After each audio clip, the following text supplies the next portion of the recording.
Hello மக்களே, Isaac right junior இவரு அமெரிக்காவை சேர்ந்த ஒரு ராப் சிங்கர். 1991 கஞ்சா, கொகைன் மற்றும் இன்னும் பல போதை மருந்துகளை விற்கிற ட்ரக் கிங்பின் அப்படிங்கிற பேர்ல குற்றவாளியா அறிவிச்சு கைது பண்ணாங்க.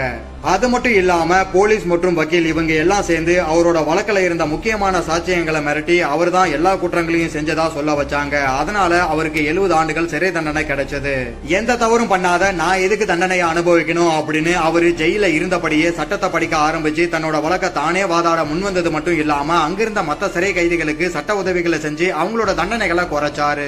1996 அவரோட வழக்கில் இருந்த போலீஸ் சாட்சிகள் மற்றும் அரசு வக்கீலோட மோசடிகளை நிரூபிச்சு கேஸ மறுபடியும் ஓபன் பண்ணி அவரோட விடாமுயற்சியால ஜெயில இருந்தபடியே வாதாடி அவர் எந்த குற்றமும் பண்ணலன்னு நிரூபிச்சு விடுதலையானாரு. தன்னோட வழக்க ஜெயில இருந்தபடியே வாதாடி வெற்றி பெற்ற முதல் அமெரிக்க நபர் இவருதான். தர்மத்தின் வாழ்வதனை சூதுக்கவும் இறுதியில் தர்மமே வெல்லும். இவரோட போராட்ட குணம் உங்களுக்கு பிடிச்சிருந்தா வீடியோக்கு ஒரு லைக் போட்டு நம்ம சேனலை சப்ஸ்கிரைப் பண்ணிடுங்க.